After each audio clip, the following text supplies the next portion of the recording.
Bom dia, crianças! Vamos dar início à aula de hoje da disciplina Epidemiologia e Saúde.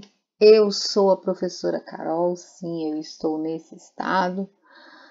Eu estarei com vocês pelos próximos minutos, não sei mais nem quanto tempo vai dar essa aula, mas eu espero que seja em, 30, 40 minutos, 50, não sei. Que eu já tô doidinha, eu não sei mais nem contar um mais um. Então, bora lá começar a aula, pessoal.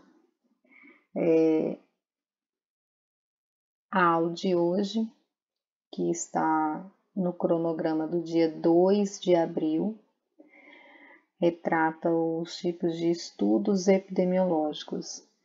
De antemão, quero pedir desculpas a vocês pelo atraso. Tive vários problemas de ordem pessoal e acredito que vocês já saibam. Mas bora pra frente, né? Vamos pra frente, bola pra frente, que atrás vem gente, como diria a vovó. Vale a minha Nossa Senhora, quanto do estudo. Professora, eu vou ter que saber tudo isso. Não, meu amor, você tem que conhecer tudo isso, entendeu? Porque você é uma pessoa top e conhecimento nunca é demais. Quais são os tipos de estudos epidemiológicos? E aí temos um fluxograma a respeito da classificação dos estudos epidemiológicos. Bem, primeiramente, os estudos epidemiológicos eles podem ser classificados em observacionais ou experimentais. E aí, dentre os estudos observacionais, nós podemos dividi-los em descritivos, estudos descritivos ou estudos analíticos. E aí alguém pode dizer assim para mim, professora, e o que os estudos epidemiológicos eles podem nos dizer? Para que tudo isso de estudo? O que tem de importante? O que eles podem nos dizer? Bem, gente, através da epidemiologia, né, a gente consegue aprender muito sobre a incidência e causa das doenças. Por isso que já desde a primeira unidade eu venho trabalhando com vocês sobre incidência e prevalência, já prevendo esse nosso estudo a respeito da classificação dos estudos epidemiológicos. Além disso, né, esses estudos eles são importantes para avaliações dos riscos à saúde, porque estudam as pessoas diretamente, mas eles precisam ser interpretados com muita cautela. E aí, os estudos epidemiológicos, eles começam geralmente com um questionamento científico ou uma hipótese que precisa ser respondida. Por exemplo, pessoas que tomam bebidas alcoólicas estão mais sujeitas a ter doenças cardíacas? Pode ser que sim. Pessoas que tomam bebidas alcoólicas são pessoas mais felizes? Não necessariamente. Sei. A gente começa com um questionamento científico, entendeu? Um questionamento com o levantamento de uma hipótese. E em seguida, né, desse questionamento, são selecionadas devidas populações para o estudo e avaliada a exposição ao fator de risco que foi hipoteticamente alegado. Bem, por isso, assim, tem vários tipos de diferentes estudos da epidemiologia, cada um deles tem os seus pontos fracos e fortes, mas todos eles têm um viés de importância muito grande, todos eles são fundamentais. Bem, e aí, professora, como é que eu vou escolher? Vamos partir do princípio bem simples. Se eu quero analisar a prevalência, o estudo, a escolha do melhor estudo, do melhor tipo de estudo, é o estudo transversal.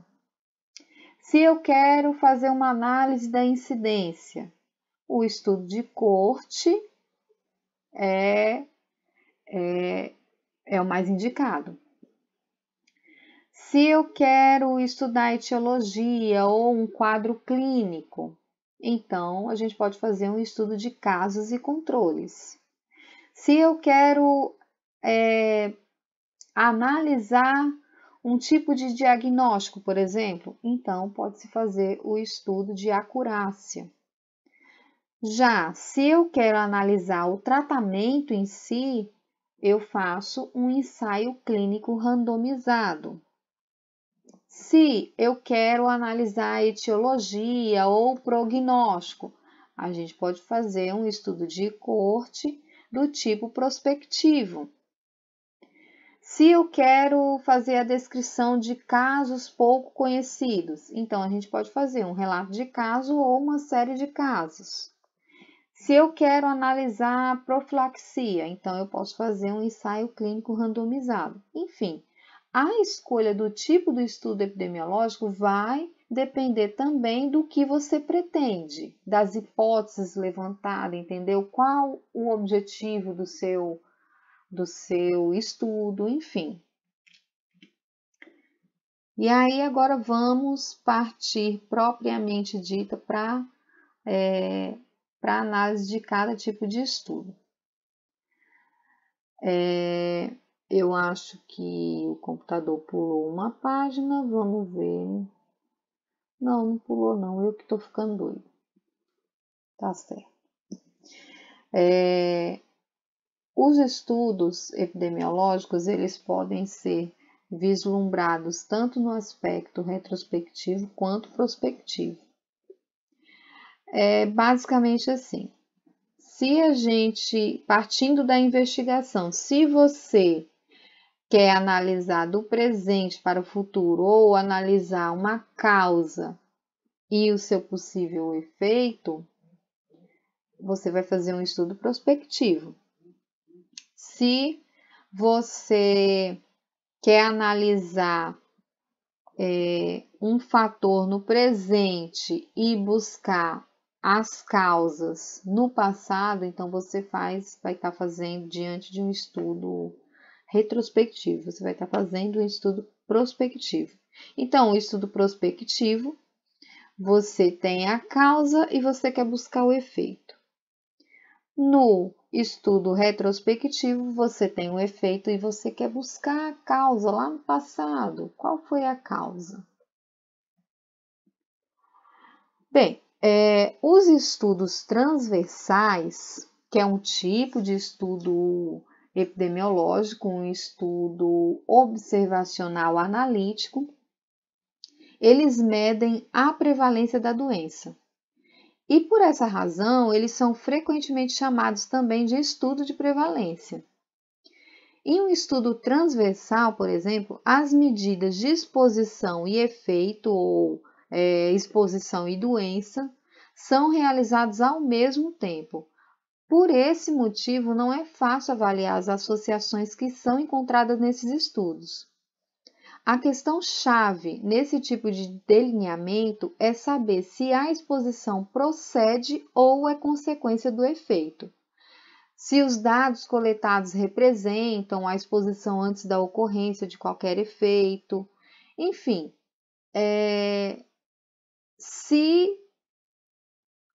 se a análise também é analisado se essa análise ela pode ser feita de modo semelhante quando a gente utiliza nos estudos de coorte, que mais na frente a gente vai estudar.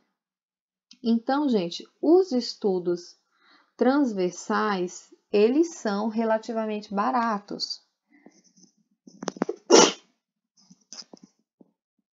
Desculpa, quando não é tosse, é espirro, Jesus. Os estudos transversais, eles são baratos, são relativamente baratos, são fáceis de conduzir e úteis, principalmente na investigação das exposições que são características individuais fixas, tais como grupo étnico, grupo sanguíneo, enfim. Na investigação de surtos epidêmicos, a realização de um estudo transversal, medindo diversas exposições, é, em geral, o primeiro passo para a determinação da sua causa. Então, tá aí um tipo de estudo em que se pode fazer, por exemplo, o estudo transversal, é quando a gente tem surtos epidêmicos, por exemplo. O coronavírus, possivelmente, né, no seu país de origem, ele iniciou com um estudo transversal. Hoje, nós temos diversos tipos de estudos epidemiológicos envolvendo o coronavírus, mas inicialmente acredito que na China eles tenham iniciado através de um estudo transversal.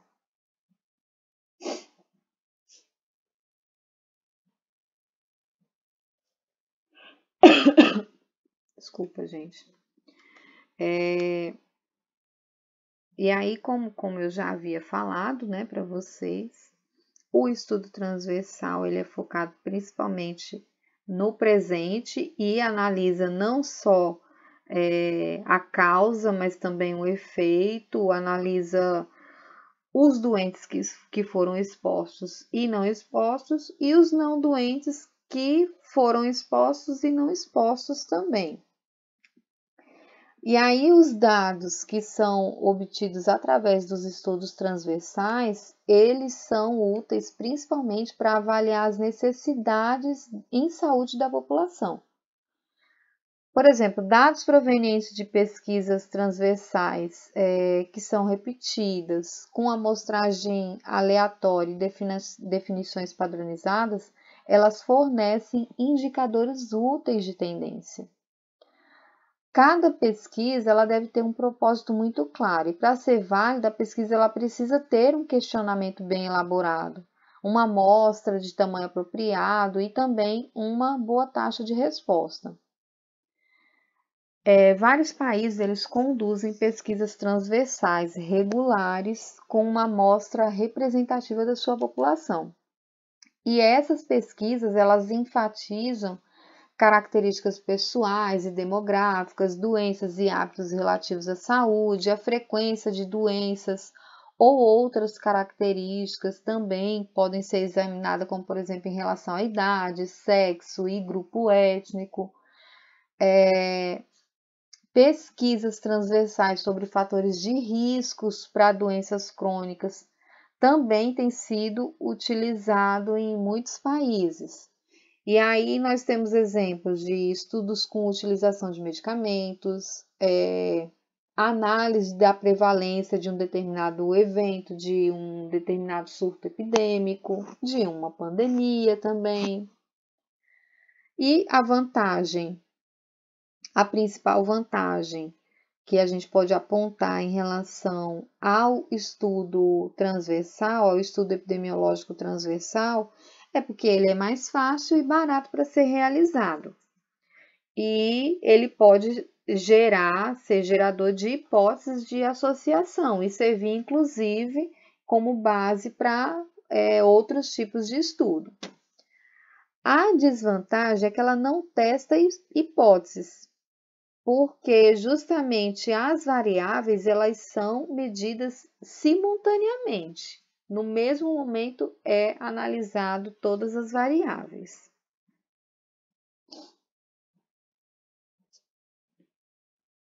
Demora, gente, porque às vezes dá uma travadinha aqui, sabe? Para passar o slide, não sei que diabo é isso não. O computador tem vida própria. Mas bora continuar a aula. Gente, eu tô com saudade de vocês, viu? Saudade da interação. Mas vamos aqui para a aula. Outro tipo de estudos que vamos analisar é o estudo de coorte. É um estudo observacional analítico, é um estudo que é considerado longitudinal. Na verdade, alguns termos também associados que trata-se de um filme da situação. Bem, o termo coorte, ele é utilizado para designar um grupo de indivíduos que têm em comum um conjunto de características e que são observados durante um período de tempo, isso com o intuito de analisar a sua evolução, por isso é considerado justamente um filme da situação. Bem, num estudo de coorte, inicialmente é agrupado um conjunto de indivíduos que não apresentam o resultado esperado. Geralmente uma doença, por exemplo, mas que pode vir a apresentá-lo, né? E aí representa a população de risco. No início do estudo, todos os indivíduos eles são classificados quanto aos fatores, possíveis fatores de risco, por exemplo, que pode estar relacionado com o resultado esperado. Os indivíduos são, em seguida, analisado, né, por um período de tempo e depois eles podem demonstrar o resultado esperado, como a gente pode ver, né, nessa figura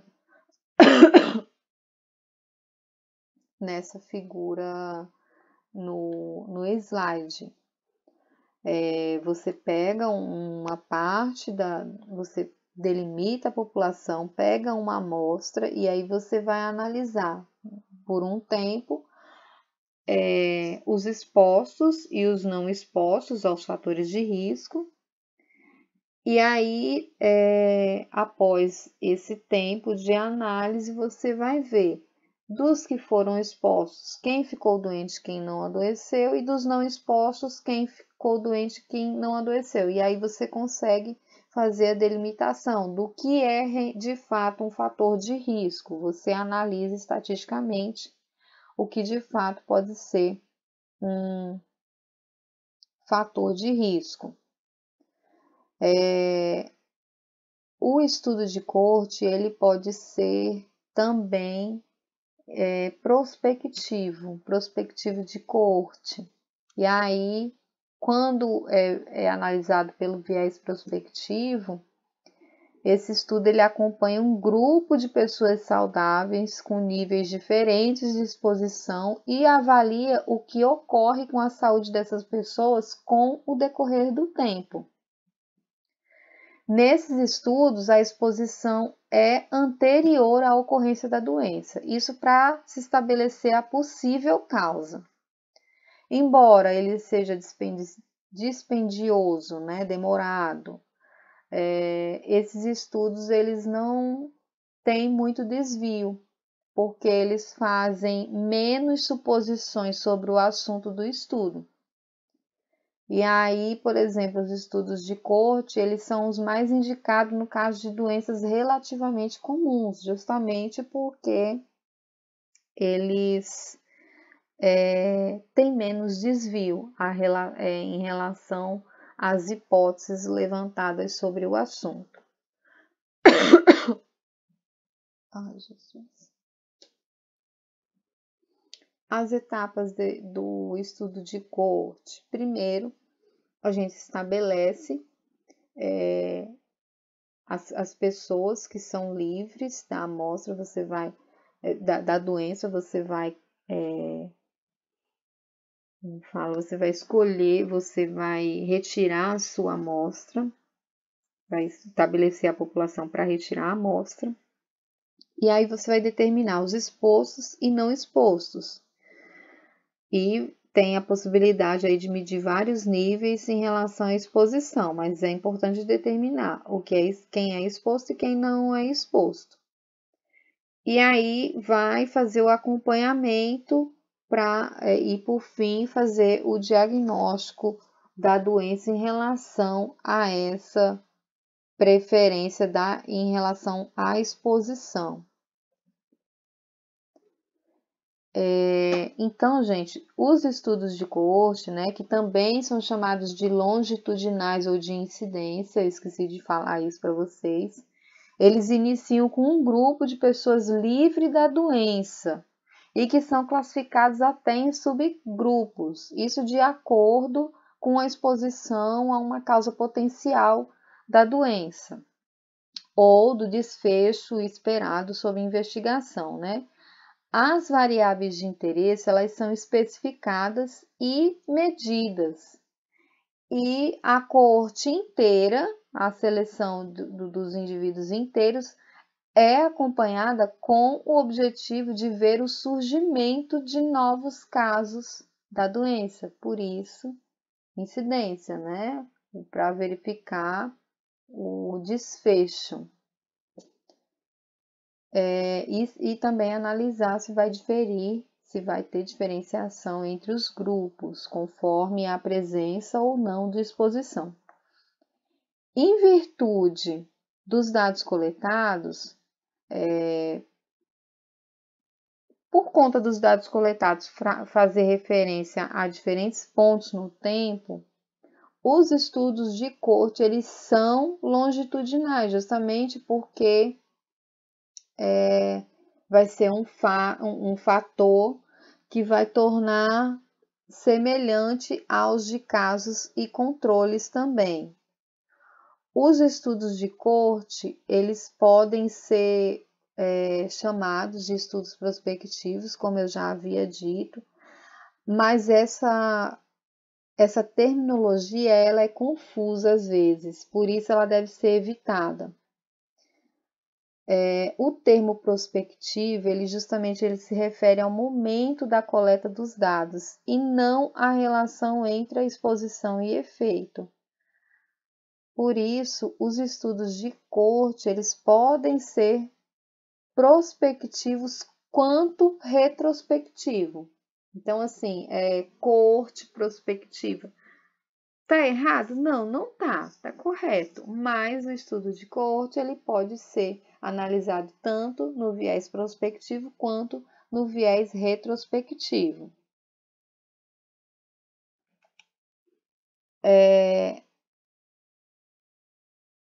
Esses estudos eles fornecem a melhor informação sobre a etiologia das doenças, isso já é fato.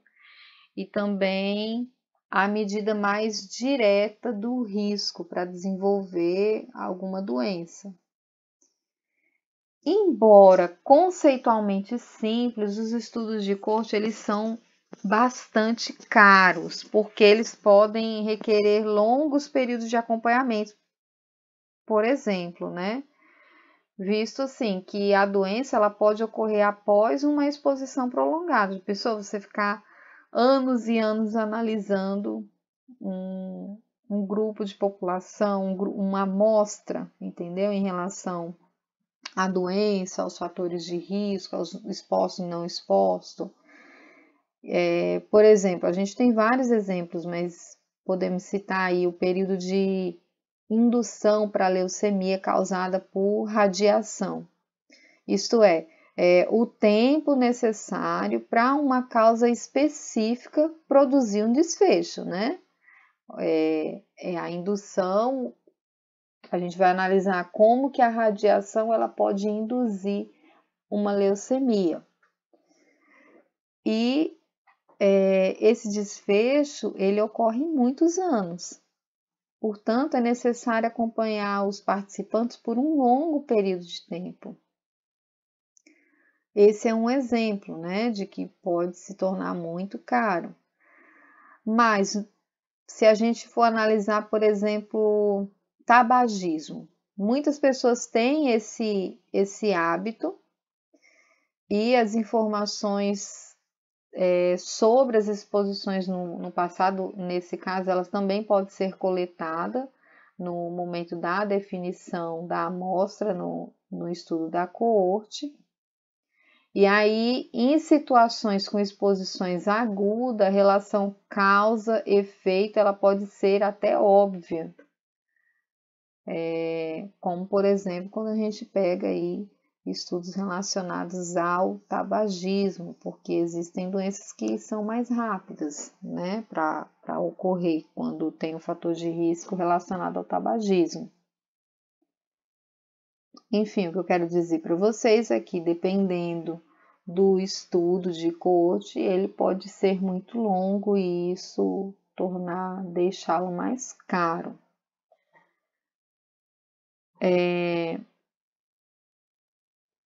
Outro problema também associado é que com os estudos de coach inicia com pessoas expostas e não expostas, às vezes é dificultoso medir as exposições, desculpa.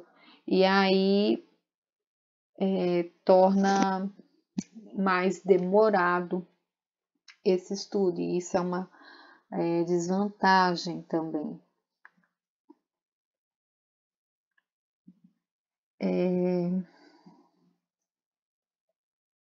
Tá travando. Passou. Bem, e aí, como eu já havia dito para vocês, o estudo de coorte ele também pode ser avaliado em relação a eventos no passado. A gente pode, no presente, verificar quem são os doentes e não doentes, pegar a amostra relacionada aos doentes, uma amostra aleatória da população, aí verificar quem é doente por X e quem não é doente por X e avaliar no tempo o que eles tiveram em comum em relação à exposição e não exposição. E aí caracterizar quais os fatores de risco relacionados a essa doença.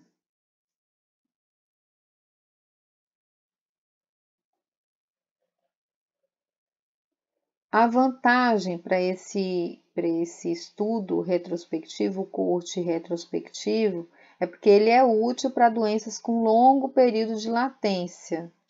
E aí requer menos recursos financeiros e tempo. Como assim, professora? Ué, porque você já pegou a pessoa doente e aí você foi investigar o passado dessa pessoa, entendeu? Você não precisa